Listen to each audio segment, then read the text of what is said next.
Amen? Amen. Okay na po? Yan.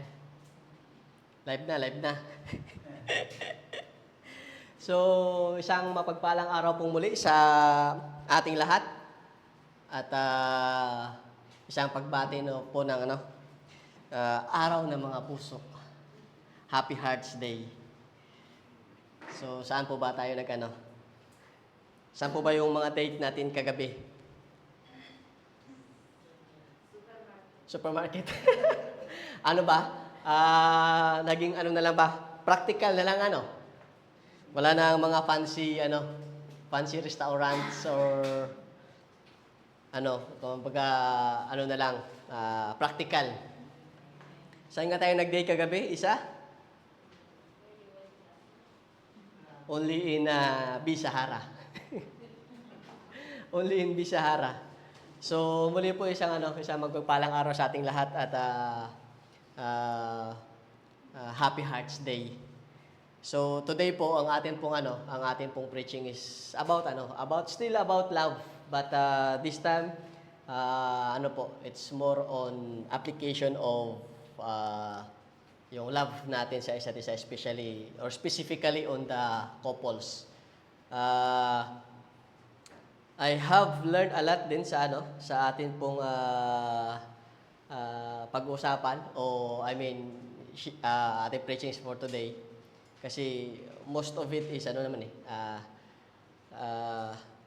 admitted as guilty. So ang ating pong text sa gabing ito ay nagmula po sa the book of Song of Solomon or Song of Songs. Yan po yung natin. Kasi ito rin po yung tawag nito. Dito nanggaling yung namin, yung placard sa kinasal po kami.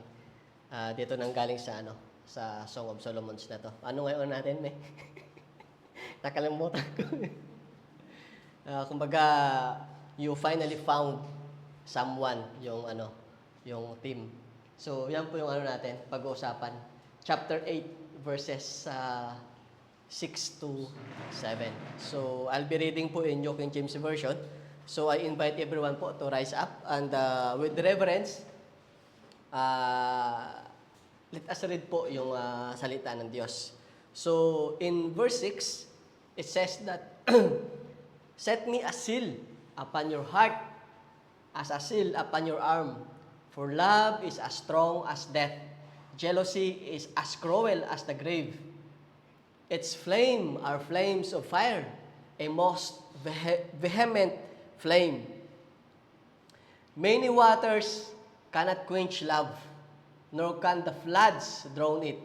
If a man would give for love all the wealth of his house, it would be utterly despised.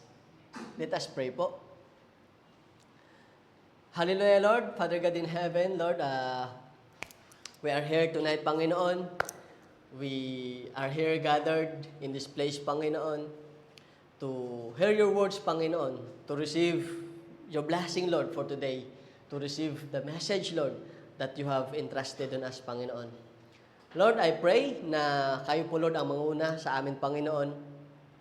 Ako man po, Lord, yung nakikita nila physically, Panginoon. But I pray, Lord, na ang boses na kanilang maririnig, Lord, ay hindi nagmumula sa akin, Panginoon, kundi salita, Lord, na nagmumula sa inyo, Panginoon.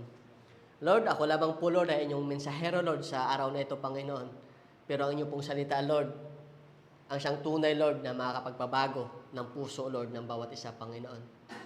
Lord, we declaring it by faith, Panginoon, that today, Lord, is a blessed day, Panginoon. And with anticipation, Lord, we are accepting, Lord,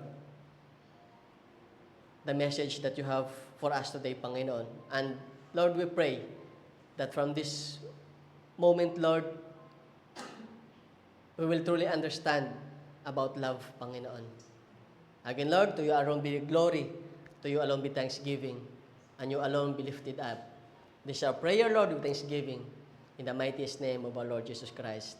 Amen and amen. Let us all be seated po.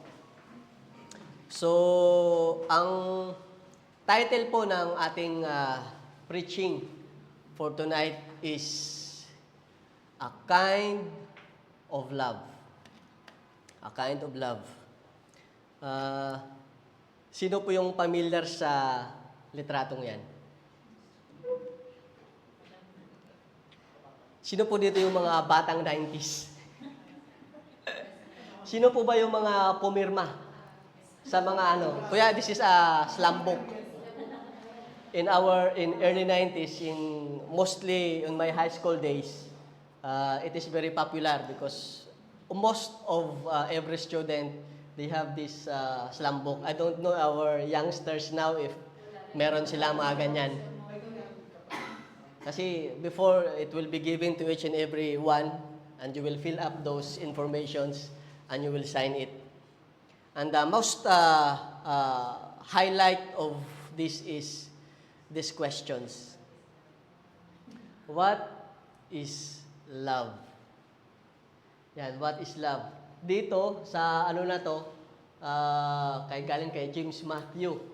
Sabi niya, love is undefined. Hindi daw ma-define. Love can be anything, anywhere, or anytime. Sabi naman doon ni Mela, what is love? Love changes everything. So, kayo po ba, nung dumaan kayo dito, ano po ba yung sagot natin sa question na yun? What is love? Love is blind. Yan, mga popular na yan. Popular na definition, love is blind. Meron ding ako dati love is like a rosary that is full of mystery. Yan, yung mga sikat na yung mga sikat na defining ng what is love. So, tayo po, actually, we are not really defining it eh. The love by those words we are not really defining what is love. Most of the time, that is our understanding of love. That is the perspective that we have about love. It's not really a defining, factor, o hindi talaga natin dinidefine yung love, kundi inilalabas natin kung paano natin nauunawaan kung ano yung pagmamahal. And mostly, how we define love is yun yung nire-reflect natin. Kagaya ng sabi ni Ate Grace, love is blind. So, kahit sino na lang, blindly, kasi love is blind naman walang pinipili. So, kahit sino na lang. Love is blind. Love is like a rosary that is full of mystery. Doon din yung ibang definition. Kaya, yung pagmamahal natin, yung expression ng love natin, is a mystery also. Mystery rin. Paano nga ba natin inilalabas yung pagmamahal? So, most of the time, yung expression natin ng love sa bawat isa o sa individual o sa couple natin is how we really understand what is love. So, ngayon po, sa araw na ito, sa pagpapala ng ating Panginoon, we pray na mabigyan talaga tayo ng better understanding of or perspective about love. Amen po?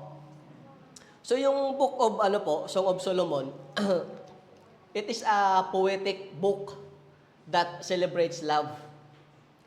But sometimes po, it is interpreted allegorically as a love between God and His people, or between Christ and the church. And in our chapter 8 is particularly renewed for its portrayal of steadfast love, loyalty, and the strength of desire. Sa New King James Version po na binasa natin kanina, this particular verses 6 to 7, is entitled, The Shulamite to Her Beloved.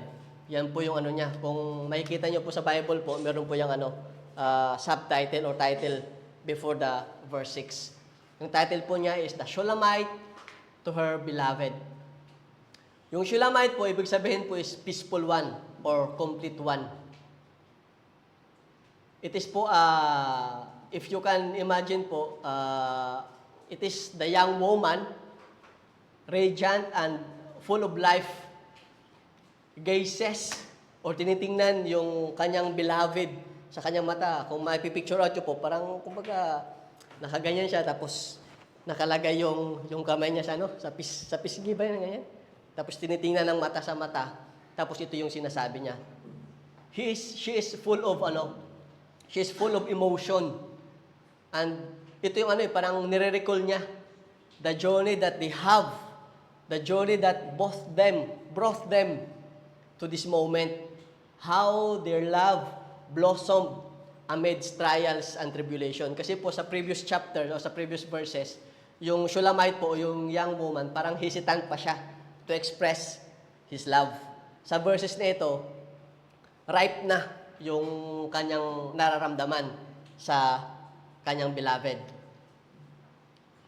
So, it is how their love blossomed amidst trials and tribulation, overcoming obstacles that sought to keep them apart. So our text po today is about the passionate and enduring nature of love, emphasizing that true love is powerful. True love is powerful and unbreakable, capable of withstanding adversities, yung mga nangyayari sa natin sa buhay, and transcending all obstacles. So, without further ado po, a kind of love that makes your relationship strong is a possessive love in verse 6. Sabi po doon, set me a seal upon your heart as a seal upon your arm. For love is as strong as death, jealousy as cruel as the grave. Its flame are flames of fire, a most vehement flame. So, normally po, pag narinig natin ang salitang possessive, ano po ba yung biglang pumapasok sa isip natin? Possessive. So, siya? Is this negative siya? Kasi possessive, parang, alam mo yon, sa'yo na lang. Kasi actually po, yung possessive is talagang it is defined as a negative talaga na salita. Kasi sabi dito, possessive is being selfish. You don't want to share something you own. Parang selfish ka. Ayaw mong ibigay sa iba, ayaw mong i-share sa iba kung ano yung meron ka. So, possessive is showing an unwillingness to share one's possession. So, kung anong sayo lang. This is the negative definition of possessive. But, let us use this negative definition to highlight yung positive side. Kasi possessive, kumbaga, tawag nito, yung sayo lang. So, as mentioned po earlier in New King James po, this particular verses of chapter 8 is entitled The Shulamite to Her Beloved. The Shulamite po, or the young woman, is appealing to her beloved. Sabi niya, set me a seal upon your heart as a seal upon your arm.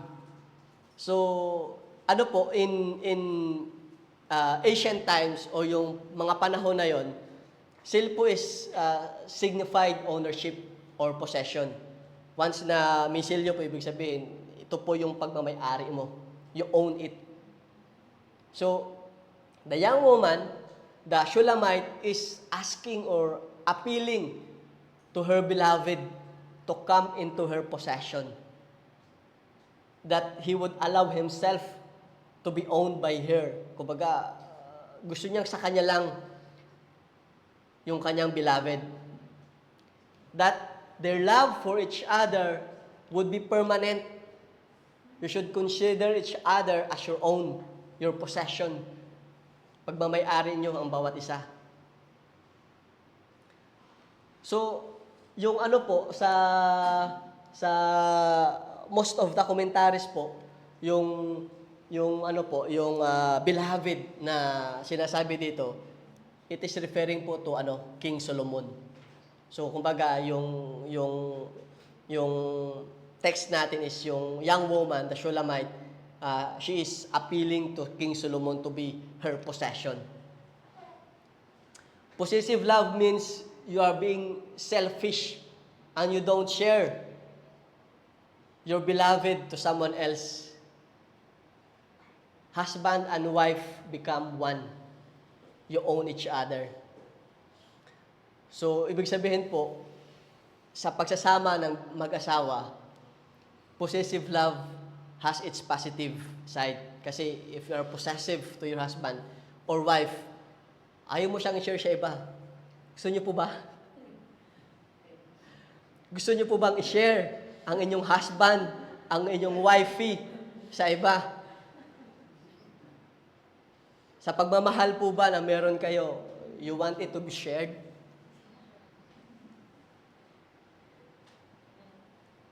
Tingnan po natin yung Genesis chapter 2 to 24. For this reason, a man will leave his father and mother and be united to his wife, and they will become one flesh. When a man and a woman marry o nagpakasal, they have a new relationship with their parents. Iba na, bago na yung relationship nila sa kanilang mga magulang. Yung commitment nyo, yung loyalty nyo, wala na sa mga magulang natin, kundi sa bawat isa na. Because you are one flesh na. Hindi ko naman po sinasabing kalimutan na natin yung mga magulang natin. But, with respect to decisions, especially in decisions that ginagawa natin, we should not, kumbaga, hindi naman natin kailangang baliwalain yung decision o yung payo na binibigay sa atin ng ating mga magulang kasi they are more experienced than us eh. But at the end of the day, it is you and your wife decision yung masusunod. Hindi yung mas binibigyan natin ng pagpapahalaga kung ano yung desisyon ng magulang kaysa sa desisyon yung mag-asawa. Kasi at the end of the day, you are one flesh. Hindi ko po sinasabi muli, hindi ko po sinasabi na wag na nating wag na nating tanggapin o wag na nating yung mga mga magulang. We will adapt, we will still open our mind for their tawag dito, pahayo. Kasi advices nila, na yan sila kumbaga they are hasak na sila sa mga nangyayari. Kumbaga sinasabi nga nila, papunta ka pa lang, pabalik na sila. So by their experience, they can give advices. But again, as I told earlier, at the end of the day, they should not have the last say sa decision ninyong mag-asawa. It is still you and your wife will have the decision. Because you are being one na eh. You are one na eh. When you marry, when you give that vow to each other, you are become one. Isa na kayo. Sabi din dito sa Matthew chapter 19 verse 6. So they are no longer two, but one. Therefore, what God has joined together, let man not separate. So when God joins a husband and wife in marriage, there is no one else to come in between them. The husband and the wife are to be committed to each other and let no one separate them. Let no one. Walang sino man yung dapat na pumagitna o pumasok sa inyong sa inyong relationship bilang mag-asawa. Pero sa panahon natin ngayon, especially nakikita naman natin sa mga news, sa mga TV, sa social media, hindi talaga meron talagang marami talagang mga broken relationship because of third party. Someone had come in between the relationship. Kung makita nyo po, kung maalala nyo po yung preaching ko dati, yung alam nyo po yung yung preaching, yung sila Kim Chiu at sila yung preaching ko na yon, the Forever Faithful, si Daniel Padilla tsaka si Catherine Bernardo. Yung relationship nila, it gone so many years. But those years, nabaliwala lang because of another individual came in between the relationship. Sa madaling salita, o sa layman's term, third party. So there should be no third party. Dapat di po natin i-allow yung third party. It is when God or kahit nga sa sa mag-boyfriend, girlfriend pa lamang eh. When kasi mostly naman yung yung babae naman talaga yung nagsasabing yes di ba? Kasi lalaki naman normally yung nanliligaw, maliban lang sa case namin mag-asawa. So normally naman as normal na talagang babae lalaki yung nanliligaw, tama po ba? Tapos babae nagsasabi ng yes, boyfriend na kita. So, when a woman says yes sa nanliligaw sa kanya, he does not just say yes sa manliligaw niya, but he also says no to others. He opens his life or her life to that particular guy and he closes it. Kasi, even you are husband or wife or girlfriend and boyfriend, you already have commitment for each other. Tama po ba? Agree po ba? Kasi when you say, opo, yes, opo tuloy, yes, tinatanggap kita or boyfriend na kita. So, ibig sabihin, you open the door for that guy and you closes the door, not just the door, but the windows as well, sa maaring pwedeng pumasok. Amen po? So, the Shulamite, the young woman, compared love as strong as death. Yung physical death po yung sinasabi dito. Because death is inevitable. Hindi po natin matatakasan yung kamatayan. Darating at darating talaga yan. Yung physical death po na sinasabi ko Kasi regardless how strong you are, death will come upon your door. It is only a matter of time. And since death is inevitable, hindi po natin matatakasan, no one can stand against death. No one can stand at the same time against love because love was compared to death. So kung ganun yung power ng death, love has the same power as well. Hindi po natin hindi po natin matatakbuhan even how strong you are. Isa pong magandang halimbawa, Judges, chapter 16, verse 9-10. And she made him sleep upon her knees, and she called for a man, and shaved off the 7 locks of his head, and she began to afflict him, and his strength went from him. Sino po ba yung tinutukoy dito? Anyone who can guess? Yes.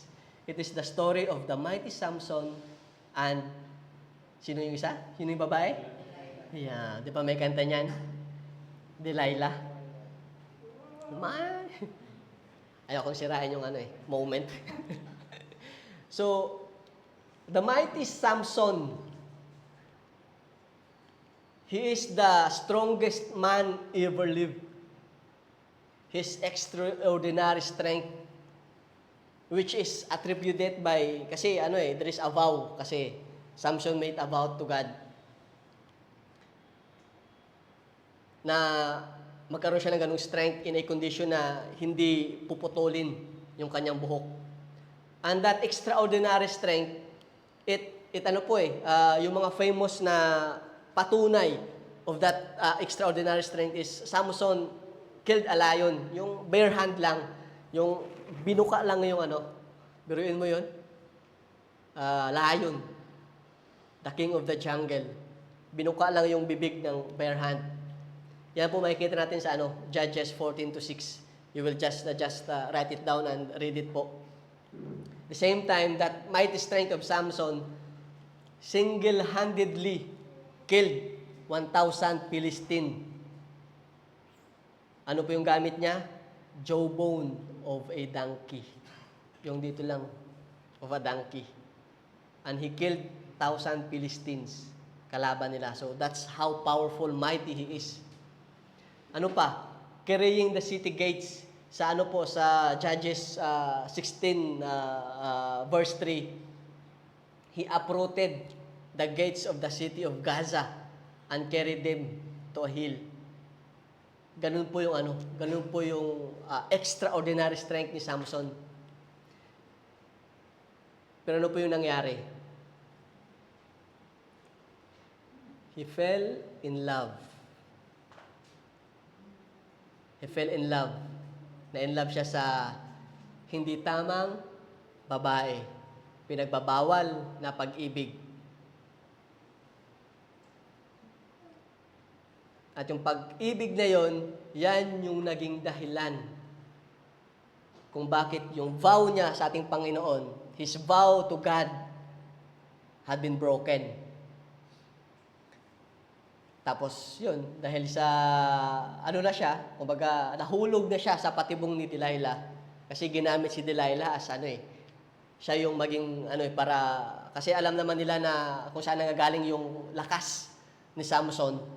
So si Delilah yung naging pain ng mga Philistine para putulin yung buhok. And because of love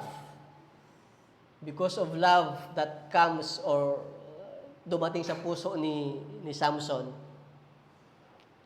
nahulog siya sa patibong. At sa gabing iyon, habang natutulog siya, akala niya walang mangyayari, but Delilah cut his hair at doon nawala yung kanyang kapangyarihan, yung kanyang strength. At the end of the story, he was being killed by Philistine. So that is how powerful love is. Kung maalala nyo nung mga college days natin o maring high school, sino po ba yung nakakaalala ng famous na kataga ni Francisco Balagtas or Francisco Baltasar, pala yun? Balagtas sa kanyang obrang Florante at Laura. Ano yung famous na kataga doon? O pag-ibig, pag pumasok sa puso ni numan, hahamakin ang lahat, masunod ka lamang. That how powerful love is. Ganyan ka powerful yung love. It is as strong as death. Kung gaano ka makapangyarihan, how strong death is, that's how powerful love as well. However, that power of love has its negative side as well. We all know naman na if becomes to power, there is always a positive and negative side. So sabi nga, hahamakin ang lahat, masunod ka lamang. But beware, because that power of love has a negative side as well. And what is that? In 1 Corinthians chapter 7, verse 2, but because of the temptation to sexual immorality, each man should have his own wife, and each woman her own husband. Every relationship should be possessive. Why? So that you can guard and protect the relationship. Because temptation is always lurking, finding its way to come in and destroy it. Naniniwala po ba kayo na yung hindi naman lahat ng mga broken relationship na yan nangyayari in just a day. Tama po ba? Hindi yung mag-asama kayo ng asawa mo o maaring siya lang nung pagkakita nila, nung kung sino man yung third party na yun, hindi naman in just a day nangyayari na yun eh. It takes time. And when temptations are getting stronger and stronger and stronger each day, at we fail to protect, kumbaga, naging masyadong maluwag. We failed to protect that relationship.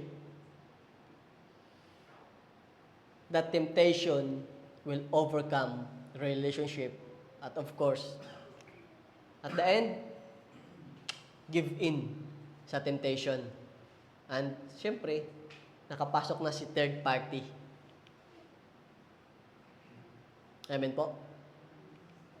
In the last part of the verse as well, love was compared to a flame, a most vehement flame. In Hebrew po, in Hebrew words, yung ibig pong sabihin yan is salhebetya, or defined as being divine name of Yahweh, the Lord. So ibig pong sabihin, love is a flame which has its origin in God, because God Himself is love. So it is referring to the love of God. Kasi sabi po sa 1 John chapter 4 verse 16, for we know and rely on the love God has for us. God is love. Whoever lives in love lives in God, and God in them. So love did not just start from God, because God Himself is love. It is a powerful declaration of the nature of God and the essence of His love. God is the source and epitome of love. You are capable of loving someone. It might be your spouse, a friend, a co-worker, a colleague, because God loves you first.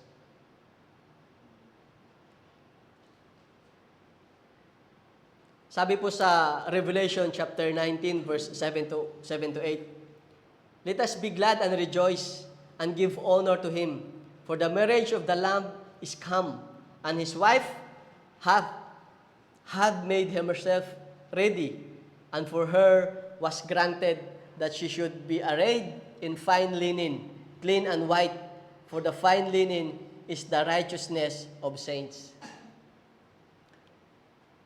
You and I, the church, is the bride of the Lamb.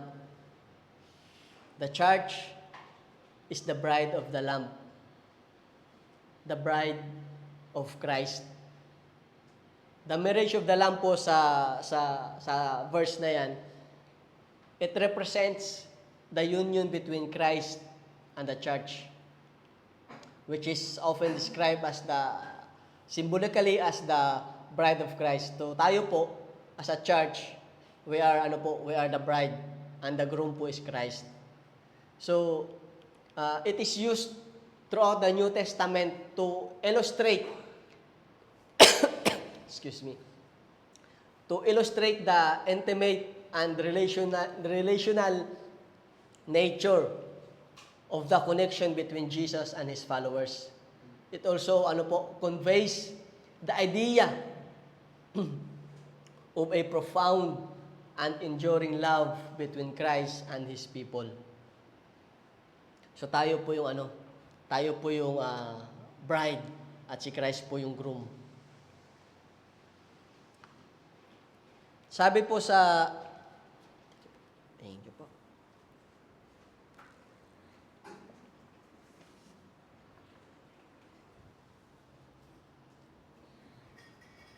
Sabi po sa 2 Corinthians chapter 1 verse 22, He set His seal of ownership on us, and put His Spirit on our hearts as a deposit guaranteeing what is to come. God put His seal on us. God put His seal on you. That seal is a mark that you belong to God. That you are His possession. The concept of being sealed with the Holy Spirit suggests that it is a mark of ownership and protection. Tayo po ay pagmamay-ari. We are owned by God. We are possession of God. And since you are God's precious possession, He wants to protect you. Gusto Kanyang protektahan. At nagiging possessive din siya sa inyo. Alam niyo bang possessive din ang Panginoon sa pagmamahal sa inyo? Kasi sabi niya sa John chapter 10 verse 27 to 28, "My sheep listens to my voice. I know them, and they will follow me. I give them eternal life, and they shall never perish. No one will snatch them out of my hand." That's how possessive God's love is sa atin. No one will snatch us out of God's hand. No one can snatch you from the hand of Christ. You are His sheep. You are His bride. You are His possession.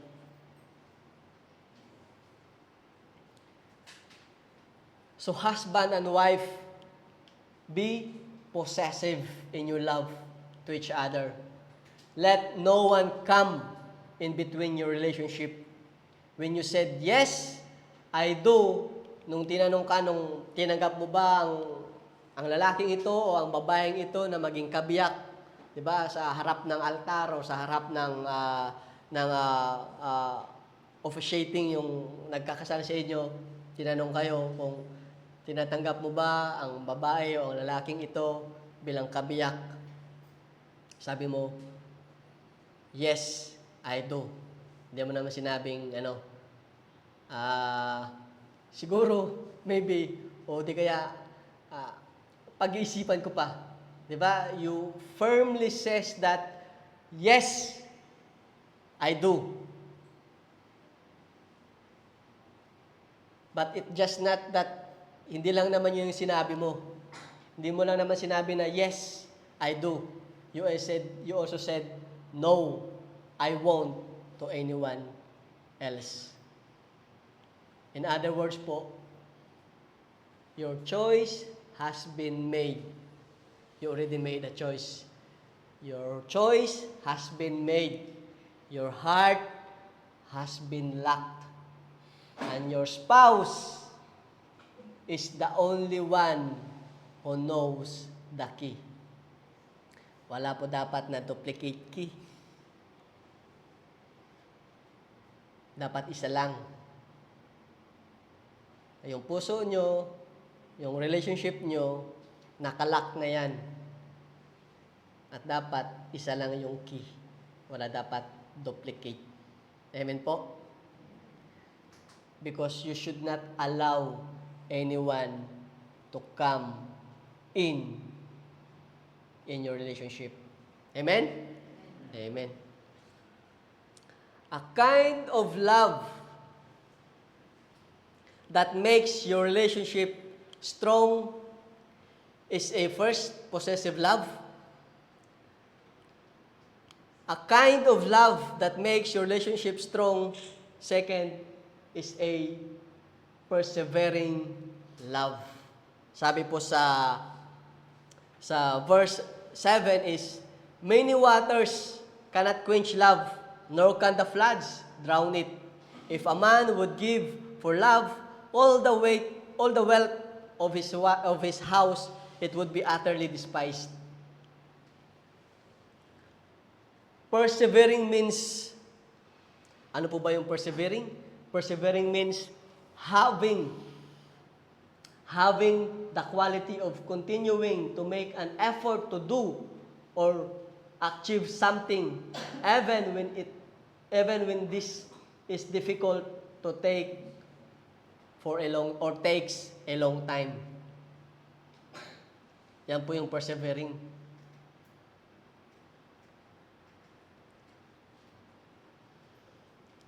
Sabi po sa ano kanina, if we're going to go back, many waters cannot quench love, nor can the floods drown it.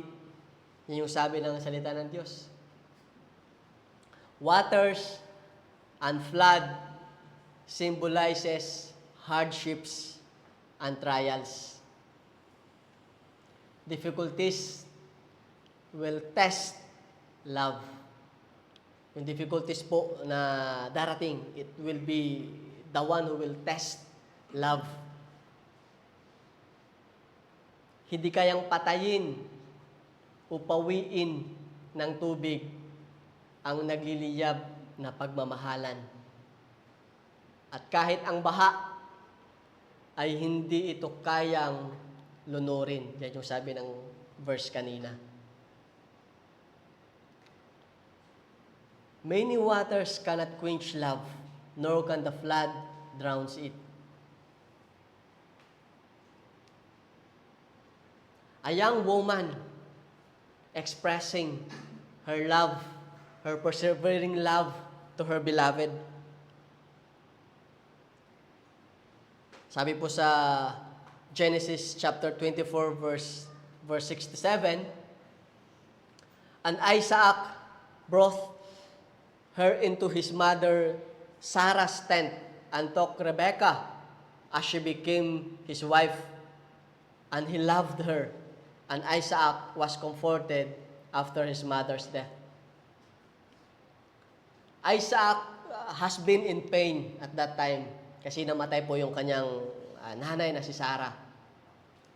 Isaac had been through a flood, the death of his mother, and he found comfort kay Rebekah. Sabi din po sa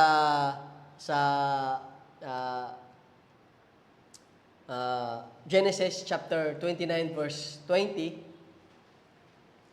and he went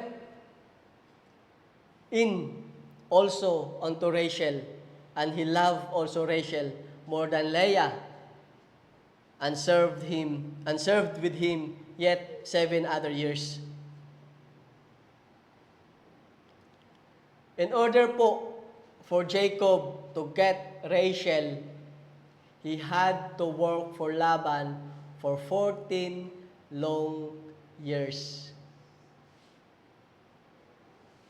14 long years. Jacob's love for Rachel was so strong that time felt insignificant. Parang yung haba na yun, yung 14 long years na yun is parang wala lang kay Jacob. That's how his love for Rachel is. Showing the patience and devotion. True love really inspires Jacob. That is how love of Jacob for Rachel perseveres. Yan yung persevering love ni Jacob kay Rachel. Kasi sa sa verse 20 po, yun yung first 7 years niya na pagtatrabaho para makuha si Rachel. Tapos nung nakuha niya si Rachel, nung naging sila na, naging mag-asawa na sa ni Rachel, another 7 years in verse 30, another 7 years pa yung ginugol ni Jacob para magtrabaho kay Laban. Ganun kahaba, 14 long years. But because of persevering love ni Jacob kay Rachel, that time, that 14 long years is insignificant, parang wala lang. It's okay. Yan po yung beauty ng traditional courtship, yung traditional love. Sino po ba yung yung hindi ko na inabot yung yung kailangan mo mag-igib, kailangan mo magbiyak ng kahoy, you need to prove yourself sa family ng gusto mo mapangasawa. Wala mga dito Kumbaga, I don't know if Kuya Paul has than that kind of traditional type of courtship. Wala na no? Wala ditong inabot. Yung kailangan mo mag-ibig ng tubig, magsibak ng kahoy, araw-araw halos nasa bahay ka ng gusto mong mapangasawa, You exert effort. You persevere. Kasi that's how you will show yung pagmamahal mo sa family ng mapapangasawa mo that you are really in love with their daughter na gusto mong i-prove yung pagmamahal mo. Ngayon kasi text na lang, I love you. Tapos yun na. Hi, tapos smiley. Ando na. Yun na yung simula. Tapos yung lalaki naman, pag nag-text ng hi, kamusta ka? Tapos smiley, tapos heart pa. Hihintayin pag nag-reply, kakagat to. Pag nag-reply na medyo positive, tuloy-tuloy na, ayun na. Text lang. Tama po ba? Ganun na kadali ngayon. Kasi we might say na yung understanding or perspective ng love in this kind of generation is masyado ng shallow.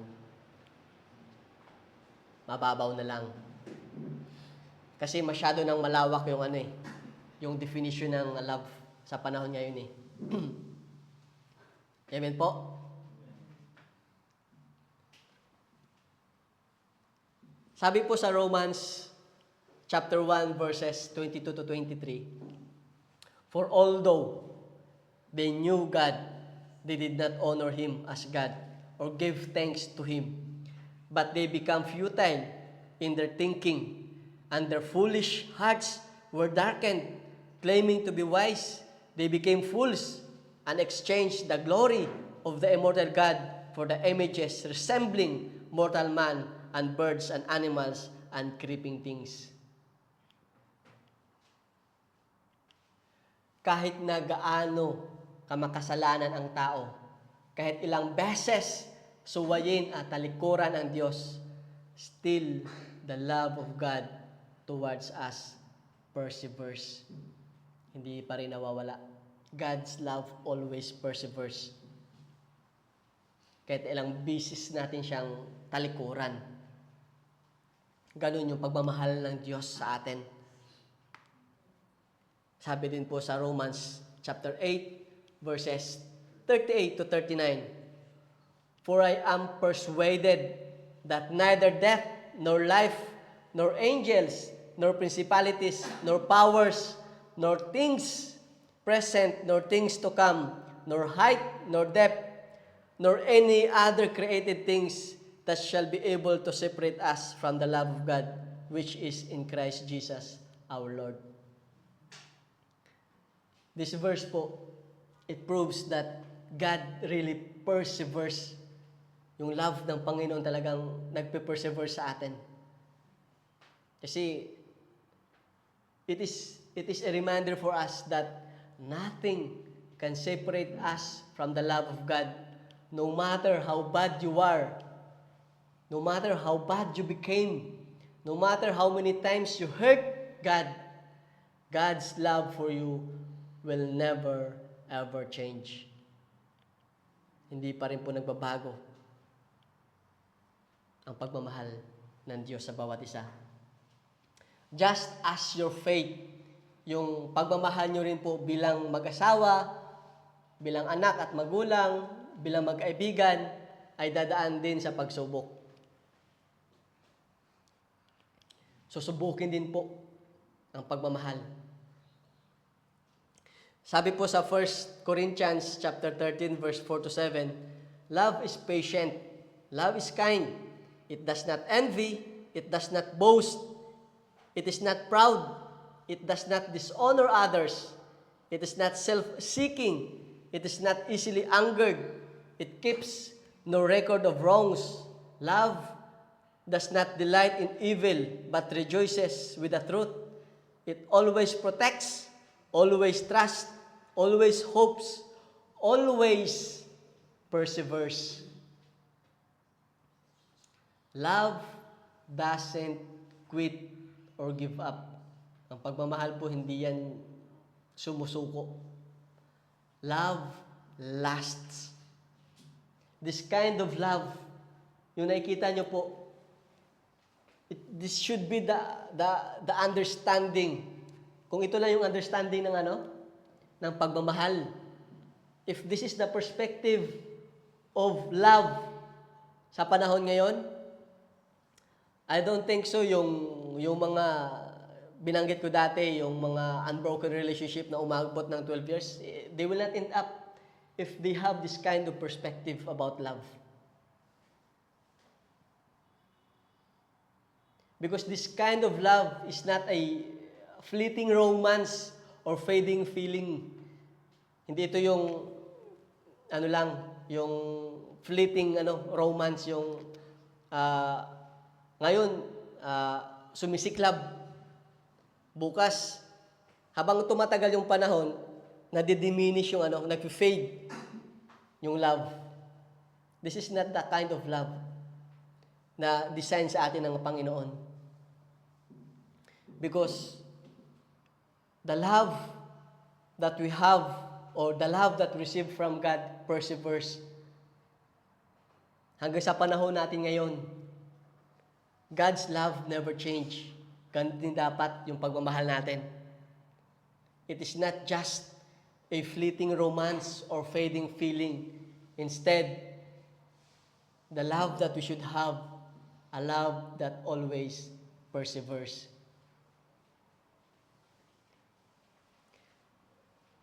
Tingnan po natin yung John chapter 13 verse 1. When Jesus knew that his hour had come to depart out of this world to the Father, having loved his own who were in the world, he loved them to the end. He loved them to the end. Jesus modeled enduring love. Jesus shows how deep his love for his disciples. It is symbolizing boundless, limitless, walang limit yung pagmamahal ng Panginoon sa kanyang mga disciples. Unconditional love.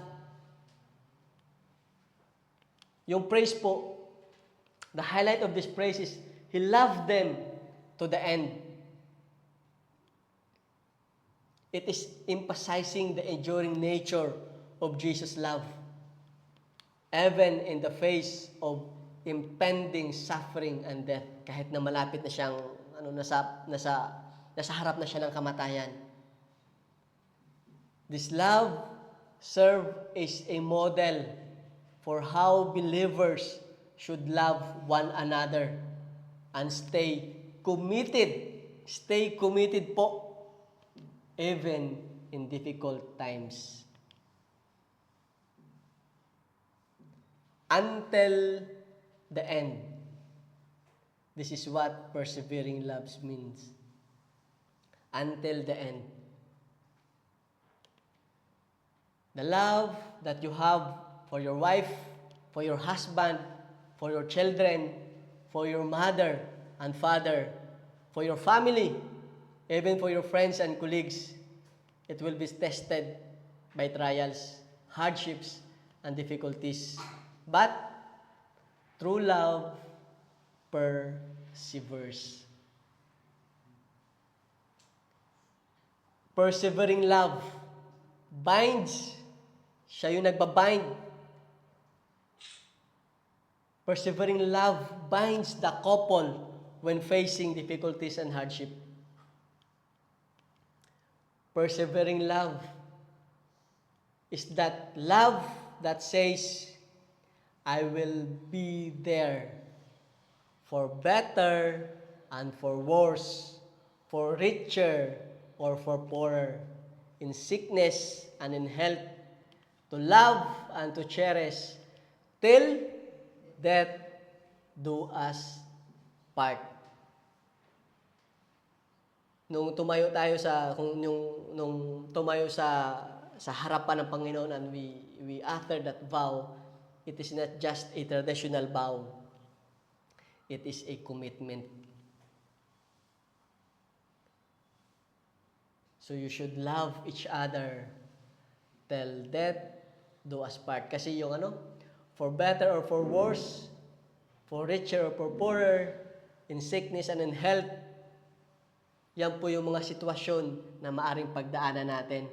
So ibig sabihin, sa kabilaan ng mga pinagdadaanan na yan, ups and downs ng buhay mag-asawa, you will still love and cherish one another till death do us part.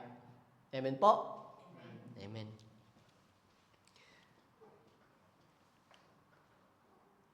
A kind of love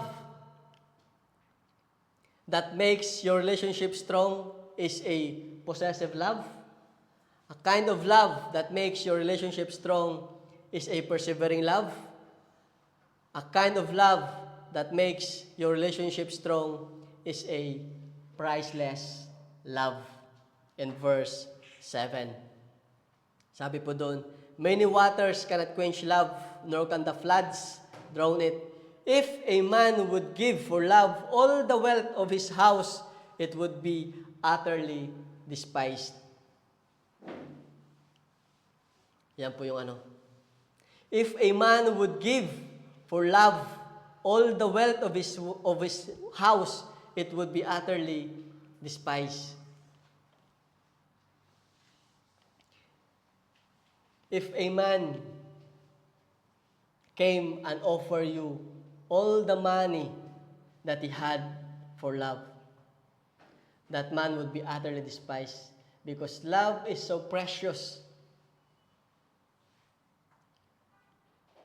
that no money, no wealth in this world can buy or replace it.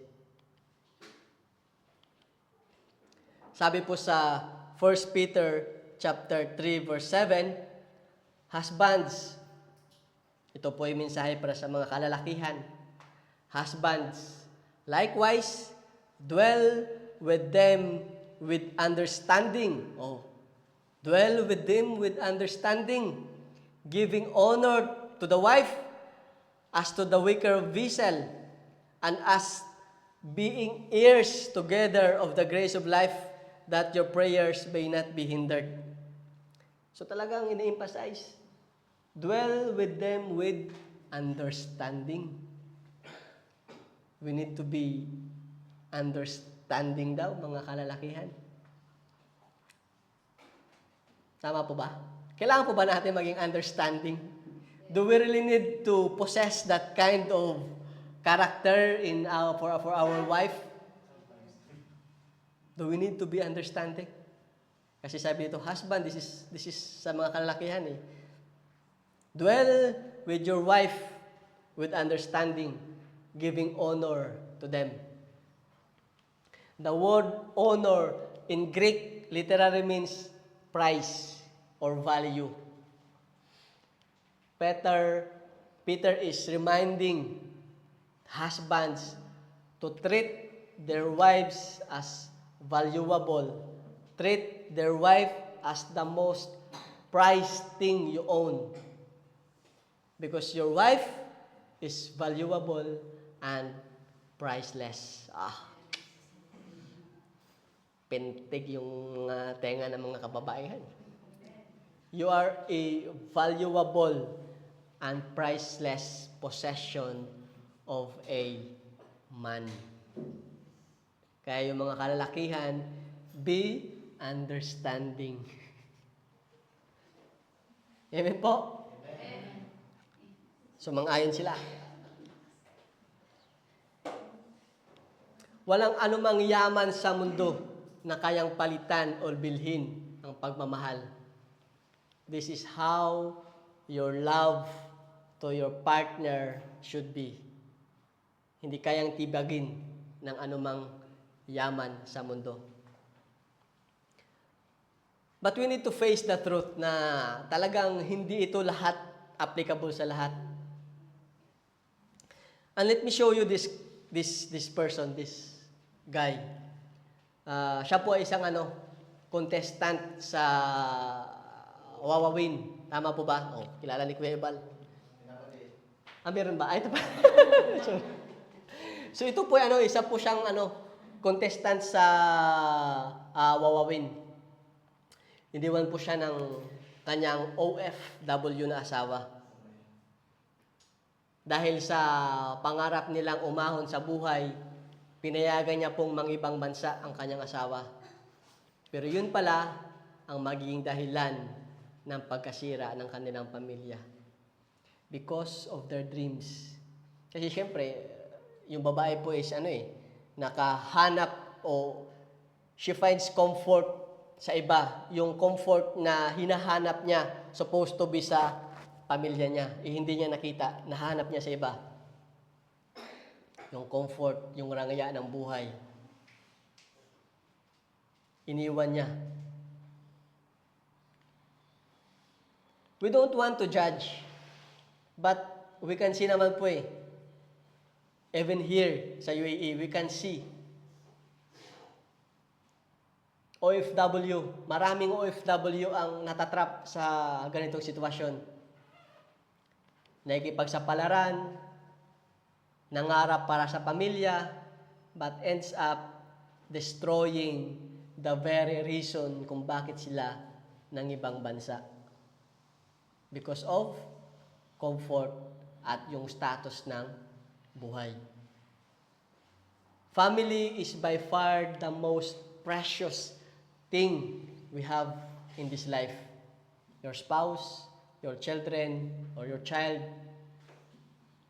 they are the very reason kung bakit tayo nakikipagsapalaran.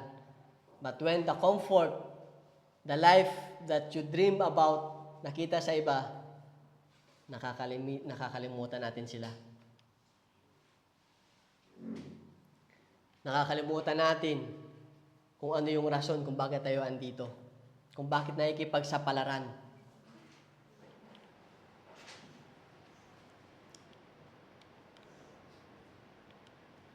Sabi po sa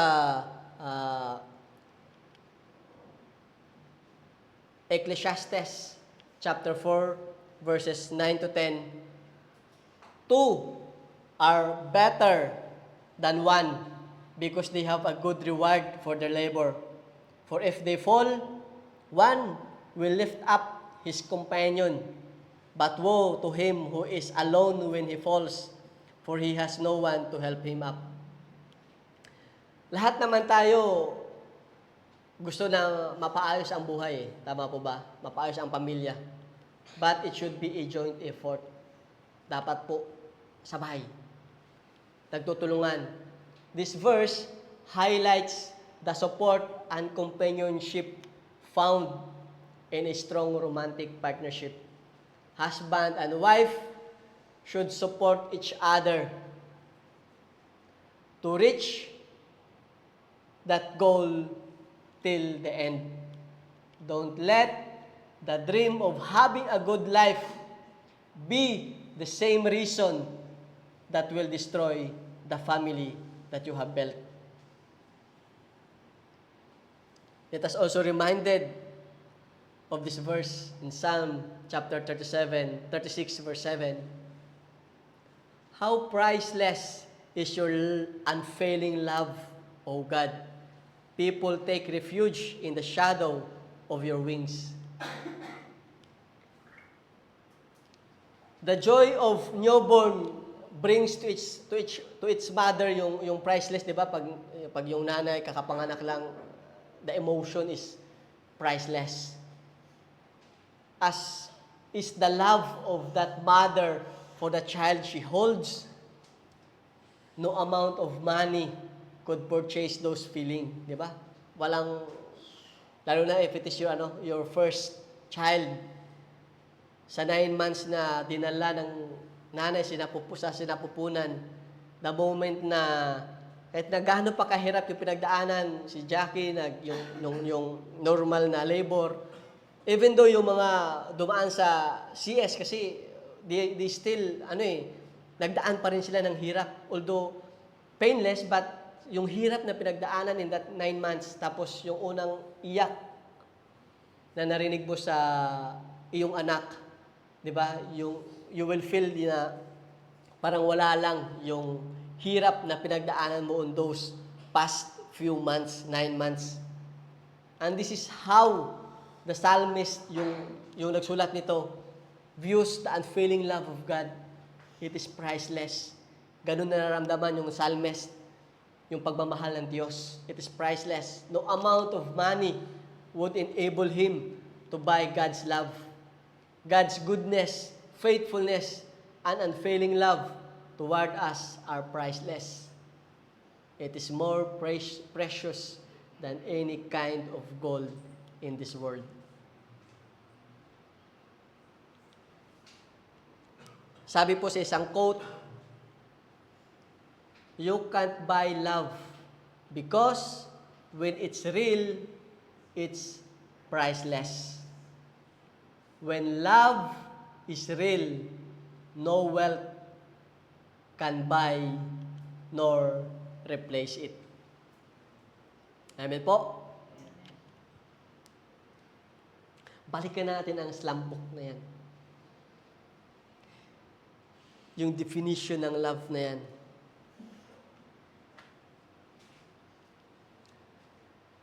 We may define love in different ways as how we view it.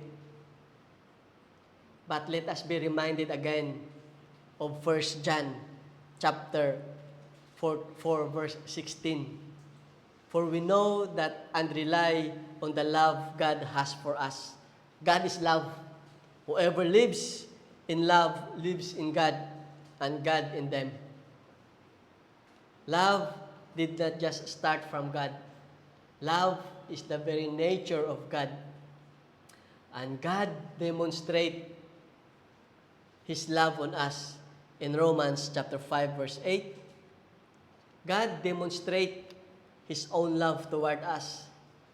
In that, while we were still sinners, Christ died for us.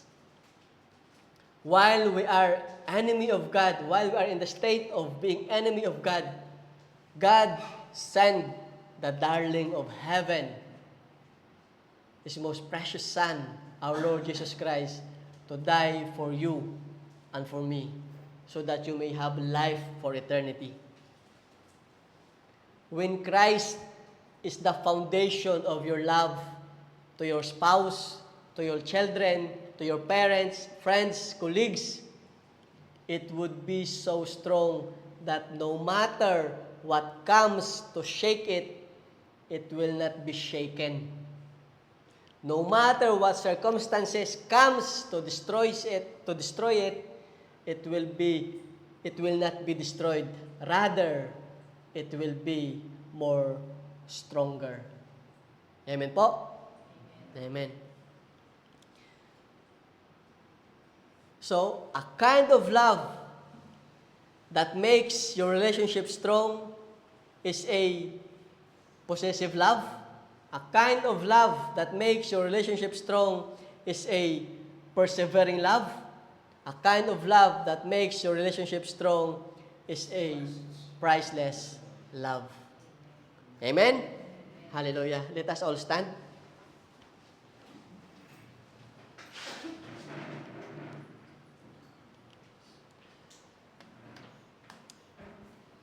Hallelujah, Lord. Ama namin makapangyarihan sa lahat. Muli, Lord, kami nagpapasalamat, Lord, sa araw na ito, Panginoon. Maraming salamat, Lord, at binigyan niyo po kami, Lord, ng sapat, Lord, na kaunawaan, Panginoon. Lord, thank you for revealing us, Panginoon, of how we should truly view love, Panginoon. Lord, nakikita niyo po, Lord, ang pinagdadaanan ng bawat isa, Panginoon. Nakikita niyo po, Lord, ang aming mga struggles sa aming mga relationship, Panginoon. Nakikita niyo po, Lord, yung mga kakulangan ng bawat isa, Panginoon. Lord, we pray. We pray, Lord, that you will help us, Lord, to be more possessive, Lord, sa aming pagmamahal, sa aming mga kabiyak, Panginoon. Not any given time, Panginoon, we are able to protect, Lord, yung pagmamahal namin sa bawat isa, Lord. That we will not allow someone to come in and destroy that love that we have for each other. Lord, we know that when we're going through storms, we're going to trials, Panginoon, difficulties, Panginoon. Lord, we pray that in the face of difficulties, Lord, in the face of storms, Lord, in our marriages, Panginoon, in our relationship, Panginoon, Lord, give us the strength to persevere, Panginoon. Help us to have that persevering love, Lord, that despite of the hardship that we are facing, Panginoon, it will not be shaken. Rather, it will make us more strong, Panginoon. And Lord, help us. Help us, Lord. Blind us, Lord, to the lies, Lord, of this world, Panginoon. Help us, Lord, to be blinded, Panginoon, sa mga temptations, Lord, sa aming paligid, Panginoon. Help us, Lord, to see each other, Lord, as a priceless possession that we have. Na ang bawat isa, Panginoon, ay yung priceless possession namin, Panginoon. A love na hindi kayang masilaw sa anumang yaman ng mundo. We may have goals, Panginoon, to have a better life, Panginoon. Lord, help us to be reminded that together as one, with love between us, Panginoon, we will reach the goal till the end, Panginoon, together as one. And help us, Lord, that the love that we have for each other, Lord, the foundation of it is you, Lord Jesus. Because with you, Lord, in the center of any of our relationship, Panginoon, it will never be shaken, Lord. And no one can destroy it, Lord. Lord, thank you for the message that you have revealed to us for today. Lord, to you alone be the glory. To you alone be thanksgiving. And you alone be lifted up. This is our prayer, Lord, in the mightiest and precious name of our Lord Jesus Christ. Amen and amen. Amen po. So, allow me po to release the blessing. The Lord bless you and keep you. The Lord make His face to shine upon you and be gracious to you. The Lord lift up His countenance upon you and give you peace. My dear brothers and sisters, receive the blessing of God in your life, in your relationship, in your marriage,